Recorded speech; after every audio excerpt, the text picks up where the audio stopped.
Voilà, alors bonsoir à tous. Oula, c'est un petit peu fort, je vous laisse régler si jamais. Du coup, je m'appelle Cyril Jacquier, je suis ingénieur en informatique depuis bientôt 20 ans. J'ai obtenu mon...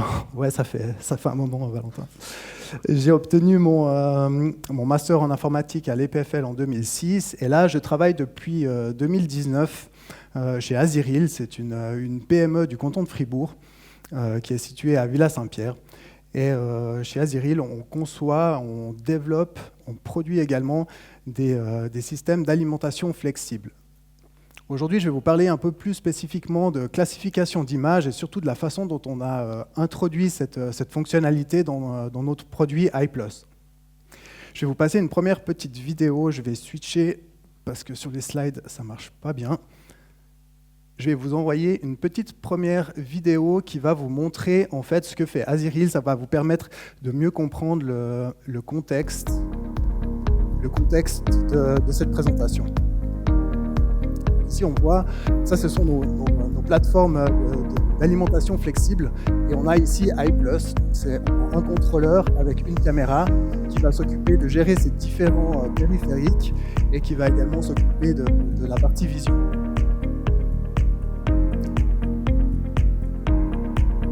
Voilà, donc on voit ici le robot qui vient faire un pick and place de composants électroniques. Et vous avez vu peut-être qu'il y a, là on a des composants, on voit bien, ils ont un côté pile face. On va le revoir, on va voir cette information prochainement là, dans la présentation. Et on voit également que les plateformes, elles permettent de faire flipper ces pièces, de les faire tourner par vibration. Voilà, donc vous avez ici, j'en ai pris un avec moi, si j'avais ce contrôleur, ce sont bien ça, ça c'est un système embarqué, on va dire, qui a été designé chez Aziril. On a une partie des périphériques qui sont branchés, comme la caméra, la Z-Cube, la Z-Film, qui sont branchés en mètre ici sur le périphérique.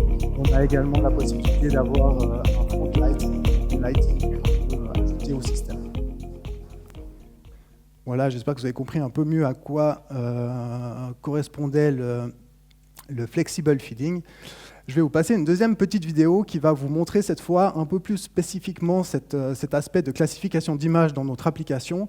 Ici, on va voir vraiment la partie interface utilisateur. Donc là, on va vraiment voir le front-end. Donc c'est une application, on a justement un serveur web qui tourne ici, c'est une application web-based. Donc là, on va voir vraiment comment l'utilisateur peut faire sa classification dans iPlus.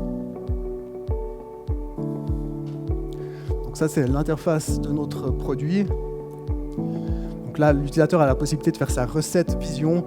Donc là, il peut vraiment régler toute la partie vision pour détecter ses pièces. Il peut également régler les vibrations du système, différents autres paramètres.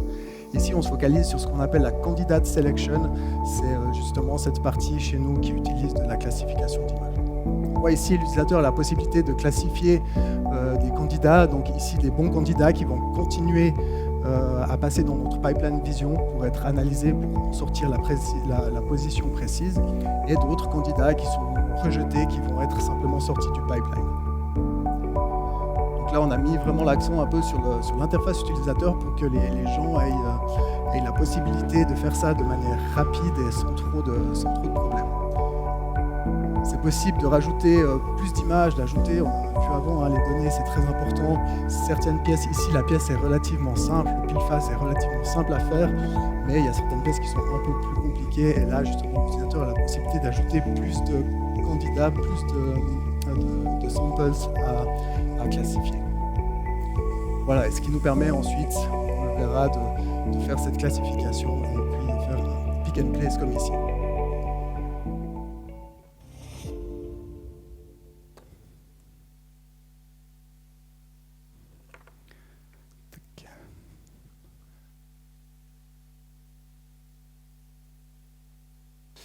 Voilà, là je vais faire aussi, c'est un peu comme Beat, je vais refaire un retour en arrière, on va revenir pas aussi loin que Beat, on va revenir seulement en 2019. C'est quand on a commencé à développer ce produit iPlus. Qu'est-ce qu'on savait à ce moment-là? Ce qu'on savait, c'est qu'on avait envie de mettre de l'AI dans ce produit. Dans le produit qu'on avait jusqu'à présent, on n'avait vraiment que de la vision classique. Et on voyait déjà qu'il y avait ce mouvement d'AI qui était déjà bien lancé, et les clients étaient demandeurs de ce genre de choses. Par contre, on savait aussi qu'on avait peu d'expertise, peu de connaissances en deep learning, en machine learning chez Azeril. Donc là, on savait qu'on allait devoir apprendre beaucoup sur le tas. On a réalisé rapidement que la classification d'images, c'était une tâche déjà en 2019 assez commune en fait en deep learning. Il y avait déjà beaucoup de modèles, beaucoup de papiers. C'était assez standard comme chose. Donc c'était quelque chose qu'on pouvait assez facilement, on pensait pouvoir assez facilement l'intégrer dans notre produit. Et puis, on a aussi assez vite réalisé, c'est clair qu'au début, on se disait on va tout pouvoir faire avec de l'AI, ça va être génial. Et puis, en fait, on a assez rapidement compris que ça allait être compliqué de faire vraiment tout avec de l'AI. Et on a décidé vraiment de rester sur de la classification d'images, qui est quand même assez simple. Et puis, de quand même faire confiance à de la vision classique pour le reste. Qu'est-ce qu'on ne savait pas, par contre? On ne savait pas, justement, on s'est posé beaucoup de questions justement sur ces modèles. Comment est-ce qu'il fallait les entraîner? Est-ce qu'on avait besoin de les entraîner depuis zéro, ou est-ce qu'il y avait moyen de faire ça de manière plus efficace? Et là, on a compris assez rapidement que ce n'était pas nécessaire. Il y avait déjà en 2019, il y avait déjà plein de modèles qui étaient pré-entraînés sur des datasets existants. Il y avait des techniques comme le transfer learning qui permettait aussi, qui permet toujours de passer d'un modèle entraîné et de le spécialiser ou de lui apprendre des choses sans recommencer depuis zéro. On peut également faire du fine-tuning si on veut améliorer un peu nos performances. Les datas, ça c'est toujours la grande question en machine learning. Combien est-ce qu'on en a besoin? Là, on a vu aussi qu'il nous en fallait beaucoup, en fait. Même si on voulait juste refaire pas forcément entraîner un réseau depuis zéro, mais simplement peut-être adapter un réseau existant, il fallait 2-3 images, ça n'allait pas suffire. Et puis, on s'est également beaucoup posé la question sur ce nouveau produit, sur l'utilisateur. On a vraiment essayé de faire l'effort sur l'UX, sur la façon dont l'utilisateur allait utiliser AI+. Et puis là, on s'est justement demandé qu'est-ce qui est raisonnable pour un utilisateur en termes d'effort de labellisation de données. Et puis là, au contraire de la quantité de données nécessaires, on a vu que en fait, le ratio était vraiment faible. Donc là, pour un utilisateur, c'est difficile de passer 2 heures à labelliser des images. Donc on a déjà ici un peu une contradiction, ça allait être un peu compliqué. Et puis justement, on a une target qui est, vous l'avez vu ici, c'est un système embarqué. Alors c'est pas non plus le système le plus faible qu'on peut imaginer, mais c'est pas non plus une machine sur laquelle on peut avoir un GPU. Donc ici, effectivement, faire du deep learning, du training, ça allait être compliqué. On n'a qu'un CPU, on n'a pas forcément beaucoup de RAM. Par contre, on a vite compris que on pouvait quand même faire de l'inférence sur le CPU. C'était possible. Il y a des modèles qui existent, qui tournent très bien sur CPU. Du coup, comment on a abordé le problème? Donc ici, ça c'est un modèle de classification relativement classique, un modèle convolutionnel. Donc en général, on a en entrée une image qui est en général en RGB sur 3 canaux, qui va passer dans une série de convolutions dans laquelle en fait cette image, elle va perdre en fait, on va dire en localisation, on va perdre en localisation des informations. Par contre, on va augmenter, plus on va avancer dans ce réseau, plus on va augmenter l'abstraction en fait des données, des informations représentées par ces convolutions. Et puis, au final, on va arriver ici, tout au bout du réseau, on arrive sur une partie qui va s'occuper de la classification. C'est justement en général des layers qui sont complètement connectés à un réseau dense de layers qui va, au final, justement, nous sortir une probabilité justement par rapport à l'image d'entrée. Est-ce que c'est plutôt une voiture ou est-ce que c'est plutôt un vélo? Dans notre cas, en fait, on ne veut pas vraiment faire cette classification sur des types définis d'images. On a, en fait, nos clients, ils ont la possibilité d'arriver avec différents types d'images. Et puis, justement, nous, ce qu'on aimerait savoir, c'est par exemple le pile-face d'une pièce. Ici, on a par exemple une bande bagot des 2 côtés. Et puis, on aimerait pouvoir faire cette distinction. Donc là, derrière, ce qu'on aimerait avoir, c'est OK, cette pièce, ce côté-là est prenable par le robot, ce côté-là n'est pas prenable par le robot. On a également, justement, ce que je viens de dire, effectivement, les clients ils peuvent arriver avec plein d'autres pièces différentes. Donc nous, on ne connaît pas à l'avance les pièces que le client va utiliser. Donc ici, on voit que c'est compliqué d'entraîner ce modèle. Ici, ce modèle convolutionnel, ça va être difficile de le pré-entraîner pour tous les cas possibles. Du coup, ici, il y a une partie de ce réseau qui est intéressante, c'est cette partie qui se trouve ici, un peu entre la partie feature learning et classification. C'est la sortie en fait de cette partie de feature learning qui correspond en fait à un vecteur de feature. Et c'est celui-ci qu'on a regardé un peu plus en détail. Donc ici, si on prend un réseau MobileNet, par exemple, qui a été pré-entraîné. Si on passe notre image dans ce modèle, on va obtenir à la sortie justement un vecteur de 1280 dimensions, donc 1280 valeurs. Ici, on a fait un PCA pour réduire la dimensionnalité de ces informations pour pouvoir afficher ça sur un graphe. Donc on voit par exemple, si on passe différentes images de cette bande vagos de ce sens-là, on obtient des valeurs qui sont regroupées à ces endroits-ci. Maintenant, si on passe une pièce dans l'autre sens, qu'est-ce qui va se passer? En fait, on voit que les valeurs, elles se regroupent ailleurs. Donc là, avant, il a parlé du clustering, hein, on voit que ça ressemble à quelque chose. Et puis, en fait, là, clairement, on voit qu'il y a une sorte de trait de séparation qu'on aimerait bien pouvoir tracer. Et puis là, justement, l'idée, en fait, c'était de prendre un réseau pré-entraîné, de ne pas forcément le toucher par rapport à nos images, d'enlever toute la partie classification derrière qui, finalement, ne nous intéresse pas parce qu'elle ne correspond pas à notre problème, et puis, en fait, d'utiliser une solution de machine learning un peu plus conventionnelle, on va dire, typiquement, par exemple, ici, des support vector machine, pour faire cette classification. Donc, comment on est parti là-dessus? On a annoté une série de données. Donc, nous, on a pas mal d'images, on a pas mal de pièces clients qui sont chez nous. Donc, on peut faire pas mal de datasets. Par contre, il faut les annoter. On les a annotés à l'époque manuellement avec un outil qui s'appelle CVAT. C'est Intel qui fait cet outil. C'est un outil que j'ai utilisé encore dernièrement, qui est activement développé, qui est vraiment bien. Et puis, une fois qu'on a vu annoter ces images, on a pu partir sur des expérimentations. Donc là, on a utilisé pas mal de Jupyter Notebook pour expérimenter. Et on est parti en 2019, je ne sais plus s'il y avait déjà beaucoup de PyTorch ou TensorFlow. En tout cas, TensorFlow était pas mal présent. Du coup, on est parti sur TensorFlow. Et puis, on a utilisé aussi scikit-learn, donc en Python, là aussi, pour faire nos expérimentations. On a choisi d'utiliser MobileNet V2 parce que c'était un modèle qui fonctionnait bien sur CPU, donc c'est un modèle qui est fait justement pour de l'embarquer. C'est également un bon extracteur de features. La sortie de ce vecteur, elle nous permettait de bien différencier nos pièces souvent. Et puis là aussi, on a joué avec plein d'autres modèles, mais on est finalement quand même resté sur ce MobileNet V2 qui nous donnait des bonnes performances. Pour la partie classification, là aussi, on a joué avec plein d'algorithmes, KNN aussi, les supports vector machine, et c'est vraiment ce dernier qu'on a conservé, qui donnait des bons résultats, et puis qui permet de classifier. En fait, le training et l'entraînement, justement, est fait de manière très rapide. L'implémentation finale, donc sur notre contrôleur qui est ici, donc pour faire tourner tout ça là-dessus, on est parti sur une implémentation en C++. On a utilisé TensorFlow Lite, qui s'appelle aujourd'hui LiteRT. Donc ça, c'est Google qui est derrière. Donc pour la partie Neural Network, on a utilisé cette librairie parce que comme on utilisait déjà TensorFlow, c'était assez naturel de passer à TensorFlow Lite. Et puis, c'est une bonne librairie pour faire de l'inférence sur de l'embarqué.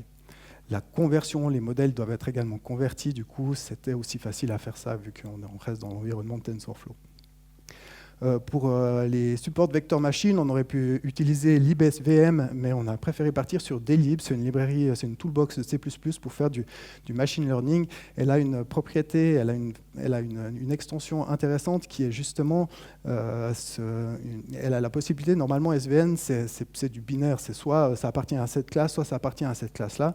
Et puis là, il y a une extension qui permet justement d'avoir une sortie probabilistique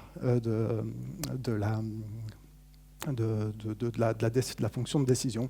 Et puis ça, c'est très intéressant pour nous parce que ça nous permet justement, ça nous a permis d'avoir un score, un threshold, en fait un slider dans notre application qui va permettre à l'utilisateur d'interagir avec un peu ce qui au final reste quand même pas mal une black box. L'utilisateur a juste la possibilité de rajouter plus ou moins de candidats lors de la classification, mais sinon ce slider, c'est le seul point d'impact que l'utilisateur a sur cette classification. Donc là, il peut choisir s'il veut vraiment être confident sur les résultats ou s'il accepte d'avoir quelques faux positifs et puis de les filtrer plus tard. Avec ça, les temps d'inférence, on se situait environ sur notre système ici à environ 200 millisecondes. Sur notre CPU, c'est un Intel Atom à 4 cœurs. Donc ça marche bien. Les premières versions, on les a commercialisées comme ça, mais par contre, on a vu que ça traînait un petit peu, il nous fallait qu'on aille un peu plus vite. Le problème, c'est qu'on a souvent des fois des images comme ça où il y a potentiellement une centaine de candidats. Donc si on fait 50, 100 fois 200 millisecondes, ça commence à faire long comme temps de traitement. Donc on a essayé de quantiser les informations pour les convertir en integer au lieu de faire du float. Sur le CPU, ça n'a aucun avantage. Le FPU fait un très bon travail. Passer en integer, ça n'apporte rien. On a utilisé XNNPack, donc ça c'est une librairie hautement optimisée justement pour du deep learning, encore une fois c'est de Google, et puis ça utilise justement les instructions avancées des processeurs, et puis c'est assez facile à mettre en place parce que justement dans TensorFlow Lite c'est une option de compilation, et ça nous a permis de descendre à environ 120 millisecondes de temps d'inférence sur CPU. On a eu quelques petits bugs un peu méchants avec du multithreading. Donc là aussi, attention, faut être assez attentif, bien tester le système chaque fois. On a également un CPU embarqué un GPU embarqué sur le processeur. Là, on a fait quelques tests avec OpenVINO, mais en fait, on n'a aucun gain parce que le GPU est simplement trop faible. Par contre, on a eu la bonne idée, on va dire, de prévoir un slot mini PCI Express sur notre board ici. Et puis, du coup, ça nous a permis de mettre un accélérateur AI. Donc là, ici, vous allez deviner, on est parti avec un produit de chez Google. Parce que, on avait, c'était en tout cas en 2019, c'était une des meilleures, je pense, une des meilleures solutions pour ce genre de choses. On a testé également du Intel, mais c'était moins performant, c'était moins bien. Et puis, encore une fois, ici, ce système était très, très performant. Il permet de faire 4 téraopérations par seconde, c'est environ 40 fois plus que ce que notre processeur peut faire. Alors après, c'est pas dans les mêmes, ici c'est en 8 bits, ça reste du 8 bits, alors que notre CPU peut faire du 32 bits, mais il est nettement plus efficace pour faire ce genre de choses. Aussi en termes de consommation électrique, c'est vraiment négligeable comparé à un CPU. L'avantage, effectivement, le fait de déporter notre processing sur ce TPU, ça nous libère le CPU, du coup ça nous permet de gagner encore plus de performance. On a fait les premières expérimentations avec la version USB qu'on peut voir ici en haut. Ça nous a permis de développer facilement, de tester les premières versions sur nos laptops de développeurs, et ensuite on est parti sur la version mini PCI Express pour le produit commercial. L'intégration est relativement simple, je ne vais pas faire trop long ici, je ne sais pas en termes de temps où j'en suis. C'est tout bon. Justement, il y a une librairie à compiler, à rajouter pour pouvoir communiquer avec ce TPU. Après, là aussi, l'intégration, encore une fois, avec TensorFlow Lite, on reste vraiment dans un environnement, on va dire, qui est quand même un peu maîtrisé par Google, et du coup, ça s'intègre extrêmement bien. Il y a également une intégration, il y a quand même quelques efforts à faire en termes de software aussi, surtout en termes de modèle. Donc un modèle 32 bits ne peut pas tourner sur ce TPU, lui il peut faire que des maths en 8 bits. Donc ici il va falloir quantiser le modèle, il va falloir le transformer. Et en fait il y a 2 moyens de faire ça, c'est soit ça se fait au moment du training, soit ça peut se faire en post, ici c'est marqué en post-training quantization. Et puis c'est ce qu'on a fait. Donc ici la contrainte, quand on fait ça, c'est justement, il faut avoir un peu un dataset, on doit lui donner, en fait, on doit faire passer des images qui sont représentatives de nos cas d'utilisation dans le modèle pour que justement l'algorithme de quantisation puisse évaluer un peu les le niveau des différents poids. Et puis, ça tombait bien parce qu'on avait justement annoté des données, on avait justement des datas qui étaient représentatives des cas clients, donc c'est ce qu'on utilise pour faire cette quantisation. On se retrouve après justement avec un modèle, avec un point TF Lite qu'on peut charger dans notre application et qui pourra tourner ensuite sur ce modèle, sur ce hardware. On a justement du coup, on a en fait deux modèles dans l'application, un modèle pour le CPU, un modèle pour le TPU. Et en fait, c'est au runtime. On a encore dans la nature quelques produits qui n'ont pas cet accélérateur. Les premières versions qu'on supporte toujours, qui ont été commercialisées, qui ont que le CPU justement, sont encore supportées. On a la possibilité au runtime de faire cette différence. Ça, c'est en général la slide préférée de notre product manager pour nous expliquer les ventes du prochain produit. Moi, je vais juste vous parler des performances ici qu'on a eues. Donc là, vous vous rappelez, on avait 200 millisecondes sur CPU. On est passé à 120 en optimisant un peu les calculs sur le CPU. Et là, avec le TPU, on arrive à 10 millisecondes. Donc un gain de 20 fois par rapport à la version originale. Pour conclure, en fait, cette petite touche d'AI qu'on a mis dans notre produit, elle a vraiment fait des miracles. En fait, les clients adorent vraiment cette feature, la possibilité de classifier ici que on demande à l'utilisateur en général de classifier une dizaine, vingtaine, trentaine de candidats. Ça permet vraiment de résoudre des problèmes de classification que, justement, avec l'application qu'on proposait avant, qui était extrêmement difficile, certains cas n'étaient pas réalisables en vision classique du fait de la variabilité des pièces, des reflets, de l'éclairage. Et c'est quelque chose qui marche vraiment extrêmement bien maintenant avec cette solution-là. Justement, comme je viens de le dire, on a eu des très bons résultats avec seulement en labellisant quelques samples. Et puis, encore une fois, on a vu, on ne va pas forcément tout faire avec de l'AI, surtout sur de l'embarqué. C'est souvent un mix de différentes technologies, de la vision classique, du deep learning, du machine learning, qu'on obtient les bonnes solutions. Et puis, comme on l'a vu à la fin, un accélérateur AI, c'est quasiment un must aujourd'hui pour la plupart des cas. Je mets un petit holà sur le Google Coral qui semble mort, plus ou moins actuellement. Dernièrement, je crois qu'il y a quelques jours, il y a certains repositories qui ont été mis justement en read-only, qui ont été archivés. On a toujours le support, on peut toujours acheter. C'est sauf erreur Asus qui a repris la commercialisation, la fabrication, je crois, de ce hardware. Par contre, c'est clairement pas, je pense, une solution pour des nouveaux développements. Là, encore une fois, NVIDIA, OpenVINO, il y a aussi ILO 8, sauf erreur, qui sont aussi des solutions pour de l'embarqué, qui sont sans doute actuellement des meilleurs candidats.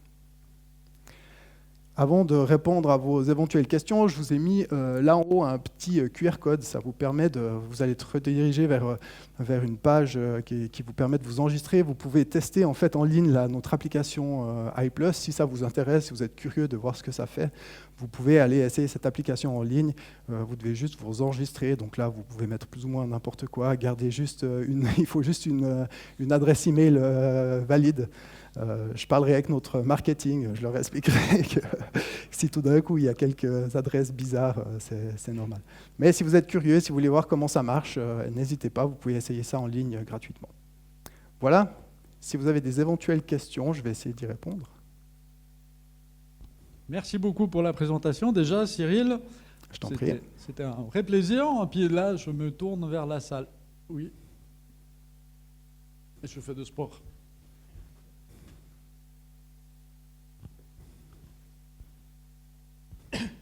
Alors, merci beaucoup pour la présentation. Oui. C'était hyper intéressant. En fait, l'application, c'est hyper joli. Et aussi la solution à laquelle vous avez arrivé.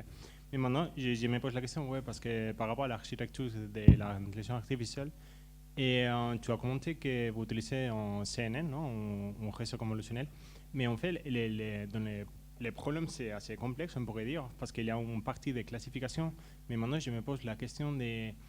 Quand on fait la classification, comment est-ce que vous identifiez la rotation, la position, parce qu'il faut être précis. Alors, maintenant, ma question c'est, vous utilisez aussi de l'intelligence artificielle pour ça, ou vous utilisez des algorithmes plus analytiques Alors justement, ça c'est justement la partie où les bonnes solutions, c'est un mix de différentes technologies. Là, typiquement, cette partie AI, on l'utilise que pour la classification. Donc ici, on va vraiment avoir OK, pas OK. Et puis toute la partie derrière, donc en fait, on le voit peut-être pas ici. Si vous essayez l'application en ligne, vous allez voir en fait il y a différentes étapes dans notre wizard, dans notre pipeline vision, et puis après cette classification, il y a une étape justement de localisation vraiment de la pièce, et ça c'est une localisation très précise qui est faite, qui est en dessous en termes de précision, on arrive à descendre en dessous du pixel, et puis ça c'est vraiment basé sur des algorithmes classiques, de vision classique. Il n'y a pas du tout d'AI ici. Pour être peut-être un peu plus précis, c'est justement ça va être la détection. L'algorithme va détecter des edges. Justement, vous avez vu, on voit souvent, on a un backlight, on voit bien la pièce, le contour de la pièce est assez clair, et du coup, ça c'est quelque chose. Les edges peuvent être assez facilement détectés. Et là, c'est des algorithmes de matching qui vont faire en sorte de nous sortir une translation et une rotation précise. Bonjour, tout d'abord merci pour la présentation. Petite question par rapport, donc si j'ai tout bien compris, dans la pipeline, enfin dans le tout, il faut toujours que l'utilisateur il annote une partie des données à la main. Est-ce que vous avez essayé, vu que je pense que la plupart des pièces qui passent sur ces chaînes de production sont des pièces qui ont déjà des modèles 3D qui pourraient être déjà visualisés en simulation, est-ce que vous avez déjà essayé de faire un dataset synthétique pour justement éviter cette partie annotation à l'utilisateur ? Très intéressant, merci. Oui, alors c'est des choses qui ne sont pas intégrées dans le produit, mais effectivement, on fait pas mal chez Aziril, on fait pas mal d'exploration technologique, on essaie de rester un peu au courant des dernières technologies et tout ça, de trouver des solutions novatrices. Et justement, effectivement, tout ce qui est image synthétique, dataset et tout, c'est clairement quelque chose qu'on utilise, sur lesquels on travaille même encore actuellement. Et puis ici, alors pour ce cas-là, pas forcément directement, mais effectivement, comme vous dites, dans l'industrie, il y a beaucoup de pièces qui ont déjà des CAD à disposition. Donc là, effectivement, on préfère des simulations, générer des images justement avec Blender par exemple, et puis on pourrait connaître automatiquement cette information et puis directement faire un training. Il y a toujours ce simulation to reality gap qu'il faut considérer, mais clairement, c'est des solutions qui sont intéressantes. On y pense, on y travaille, mais actuellement, ce n'est pas dans le produit. Merci.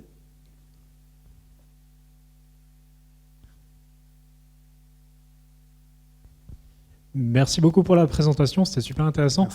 Vous dites que le hardware de Google là, est gentiment en train d'être mis de côté.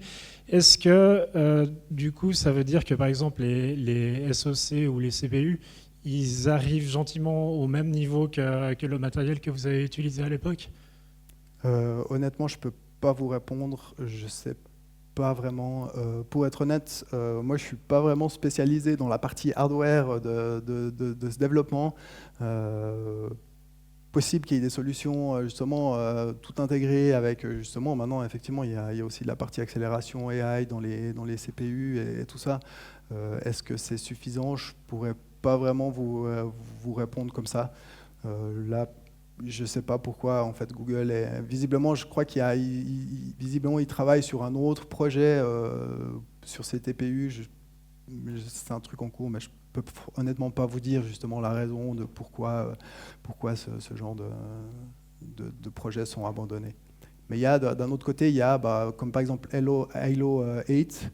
C'est justement ils font justement aussi de ces sortes de TPU pour l'embarquer. Et puis ça, je sais que c'est encore très activement supporté et construit. Donc je pense qu'il y a quand même un marché aussi à côté pour des accélérateurs dédiés. Merci. Est-ce qu'il y a encore une toute dernière question ?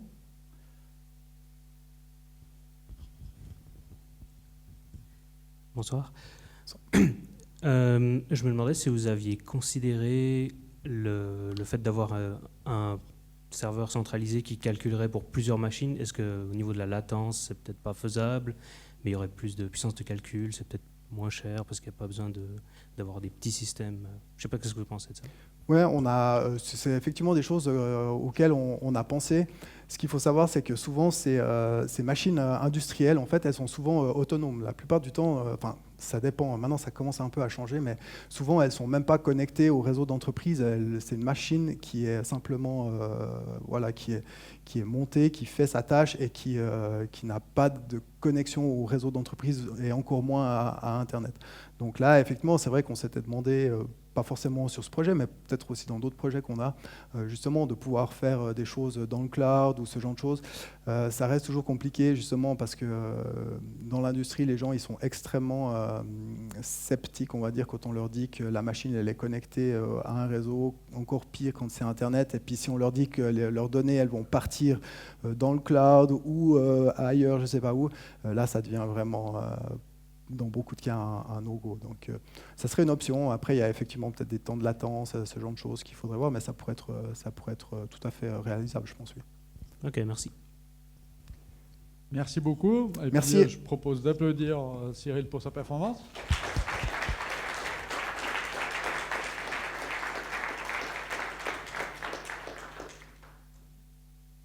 Et lui aussi a mérité un petit remerciement de notre part. Merci Cyril. Merci beaucoup.